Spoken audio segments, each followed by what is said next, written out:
Good afternoon, everyone. This is Dorothea from Airpost Creations 2021. I hope everybody is fine today, this Monday, starting a new week. So today I thought I like to finish up with the Taoism, and for that I used mainly the book Basic Writings of Shuangzi, which has been translated by Burton Watson. This book will give me a chance to pick out things to go deeper into Taoism, to explore Shuangzi's thoughts more deeply and give you a better idea about Taoism. Okay? This book was helped out by experts from India, China, and Japan.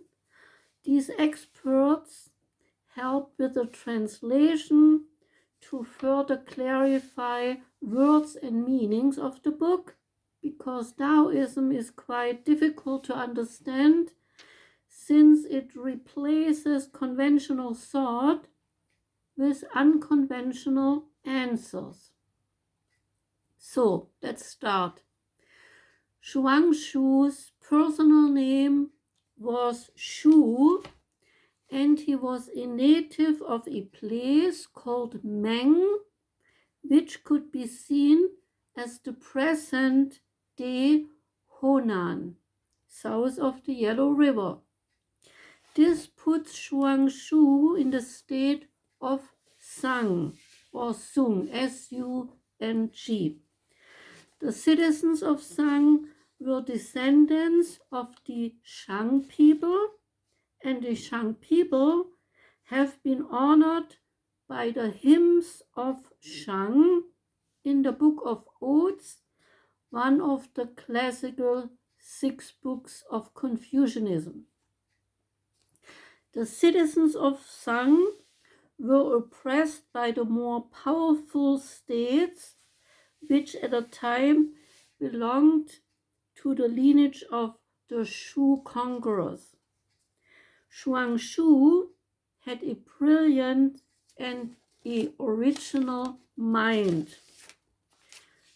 He said that the problems of man were man-made ills of war, of poverty, and injustice. He believed that before humans could be free, truly free, they first had to get rid of all the conventional concepts such as good and bad, life and death, right and wrong. All ills, according to Shuangzi, are ills because humans put a stamp on everything, and such labeling of things led then to the suffering and bondage. Man, he said, is the author of his own misery. In the book, an example of Shuangzi's thinking is given by a leper woman. Leper, L-E-P-E-R, the ancient sickness, leprosy, disfiguring the face and the whole body by scars. Okay, so this leper woman was giving birth to her child at night, and she fetches a torch to examine it, the child, trembling with terror because she fears that the baby would look like herself. So Shuangzi very much wants to free everyone from their bondage, and even this leper woman, ugly through her disease, can be freed also. A man, so Shuangzi, freeing himself of his conventional thinking, becomes free and no longer has to suffer. By getting rid of conventional thinking, poverty is no less desirable than affluence. Death is no less desirable than life, and man is no less desirable than another man who might be prettier, richer, or whatever the other one has. Okay, so man no longer has to deal with struggles for wealth, fame, success, or safety according to Shuangshu. Wu Wei, which is in action, becomes spontaneous just like nature itself. When man becomes one with nature or heaven, he merges himself with Tao, the way, embracing all that is in the universe. Shuangshu uses the analogy of the artist or craftsman. Here, the so-called skilled person does not ponder on the course of action one needs to take, but instinctively and spontaneously acts on the skill by doing it. The wood carver spontaneously carves out the wood, knowing everything his skill tells him. There is no longer a thinking about the why needed. Any craftsman and any artist knows what to do. Shuangshu and Lao Tzu received over time the highest praise for the teachings of the Taoist school, but Taoism nevertheless was overshadowed by Confucianism, which had been preferred by the Han Emperor toward the end of the 2nd century BC. Confucianism here, as the orthodox philosophy of the state, did teach its doctrines to the prospective officials working in government or wanting to become a politician in that government. This does not mean that Taoist writings were oppressed by any means. People were still free to read and study them, but the Taoist writings did not impact the decisions on state and public affairs. Taoism was rather a private matter. Whoever wanted to read Taoist readings did that, preferred them against the Confucianism, but it was, as stated in the book, more a private matter because the Taoists didn't really get into the other realm of the public life as much as Confucianism. Okay? So in the late Shu times, rival doctrines aimed at supremacy, and the thinkers of the age frequently attacked each other. There was unrest going on because everything changed, and so it's written in the book that Mo-tzu denounced Confucianism, Mencius and Sun Tzu denounced Moism, and the legalists, philosopher Han Fei-shu, denounced both doctrines. Shuangshu too spent some time in attacking the philosophers of other schools. As he saw it, the pompously moralistic Confucians and Moists, the logicians Hu Xi and Kung Sang Lung, with their hair-splitting semantics, needed to be attacked. Although Shuangshu used paradoxy to ridicule them. He didn't get into too much ugly talks. He just used paradoxy or being a little bit naughty to show them that for him they were kind of stupid and he didn't believe in their teachings. By the 1st century BC, many old sharp differences had been forgotten or softened over time. After a while, I guess they all got tired of criticizing each other and they just moved on doing their things. Okay? So both schools, Moism and the school of logic, were no longer relevant to the intellectual scene, and now there was a battle going on between Confucianism and legalism. The totalitarian-minded rulers of the time favored legalism, and Taoism, a basically apolitical system, moved more and more in the background.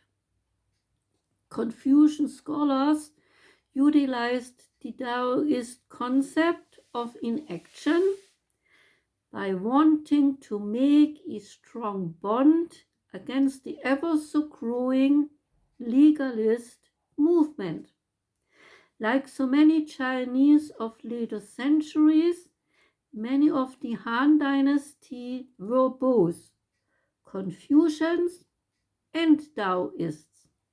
So they believed in both systems because Confucianist thinking was very much orthodox and morally based. So for people who didn't care so much for morals and things and always being told what to do, they liked the Taoists because they were more free and easygoing, so they tended to like them more. Okay? Confucianism continued to receive official support during the remaining century of the Han Dynasty.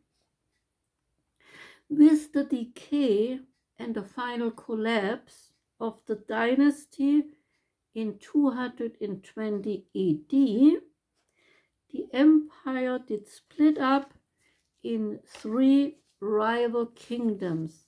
Everything then changed in AD, everything became no longer relevant, and new rulers favored legalism, where they could decide what the people had to follow, and there was no longer, even Confucianism was no longer the main philosophy, because they like to tell people what to do, and things started to turn around and become a different China. Okay? The gradual spread of Buddhism now helped a revival of Taoism, often referred to as Neo-Taoism, because so many of the doctrines of Indian religion appeared suddenly in China to be strikingly similar to the teachings of Lao Tzu and Shuangzi. The age of disorder in China appealed very much to the Taoist on conventionality and skepticism. Moral standards in these disorderly times seem to have lost all validity. The Taoist Shuangzi was a master in rejecting conventional values of words by turning them upside down, giving words an opposite meaning. So to him, ugly meant pretty, and a good example for turning words upside down is given by Shuangzi's answer to explain this thing called the way. And he answered or replied, this thing or called the way, it is in the piss and dung. I spell it because the YouTube channel might not allow the word. Piss and dung. The piss and the dung was the right translation for the way, according to Shuangzi. Both Confucianism and Taoism believed that the way was essential in their teachings because the way was the right thing to do and thus very important, but they very much differed in the words to describe the way. And here in this example, it shows how Taoism just used whatever words they wanted to use to describe the things they wanted to describe.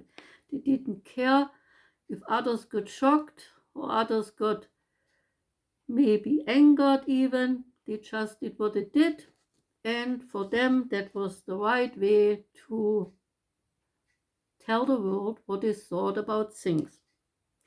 It is up to the reader of Confucianist and Taoist writings to build that bridge, to bring these two great philosophies together.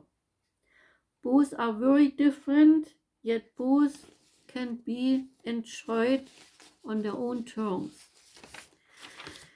An open mind is certainly required to not misunderstand Taoism and to see the beauty in the opposing statements, in nonsensical sayings and often shocking sentences.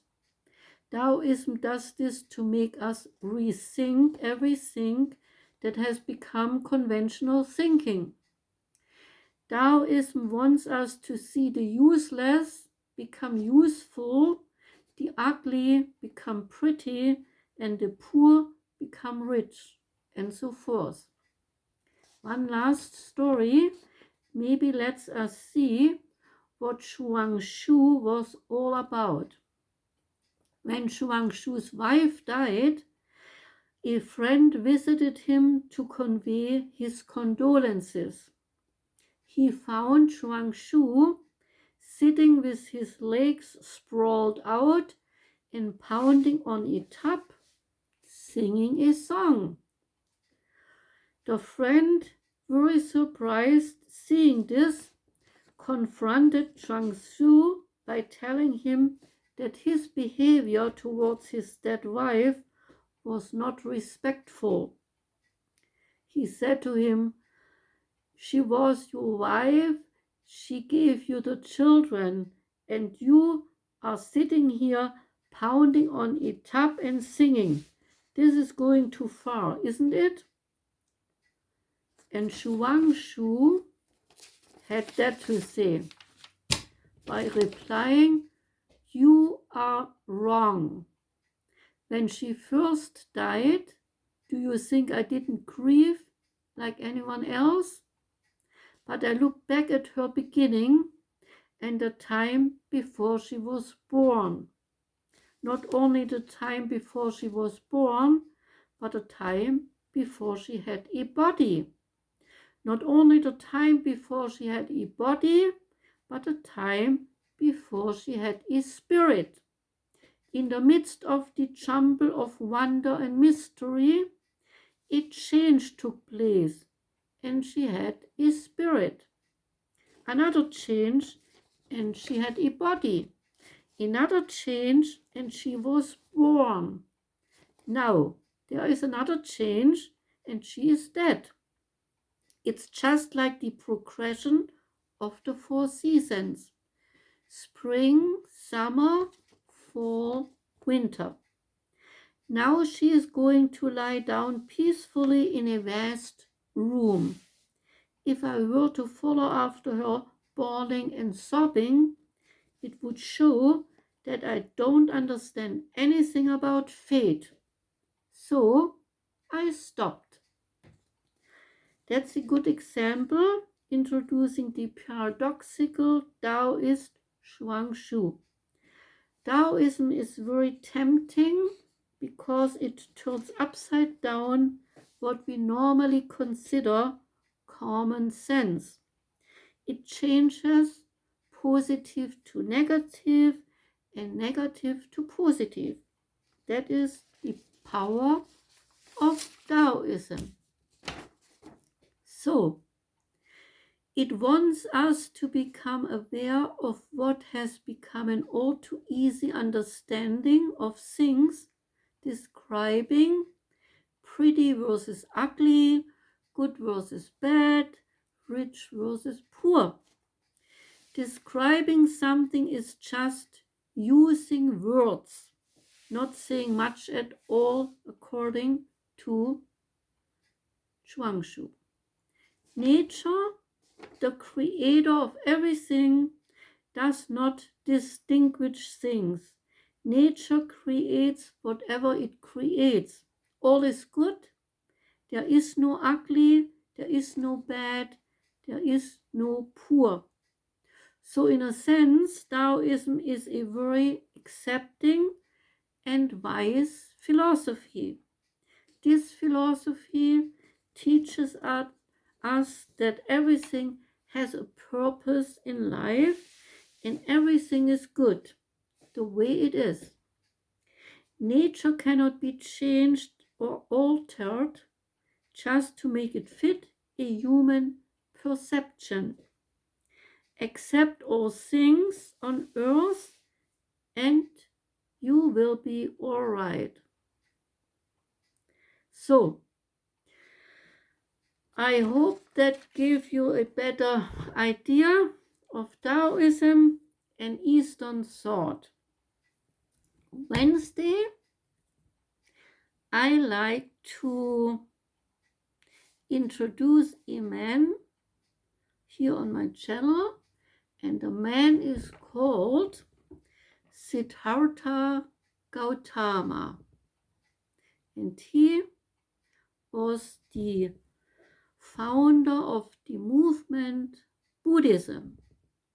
Buddhism today is very much in because Buddhism is not only an Eastern philosophy, Buddhism is also the movement of meditation, of yoga practices, of healthy eating, of getting rid of stress, of being positive every day about life and its challenges, things like that.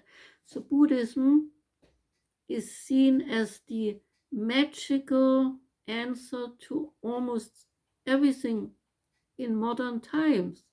So I don't think that the original man, Siddhartha Gautama, even imagined that what he was about to bring to the world would end up being so popular in modern times.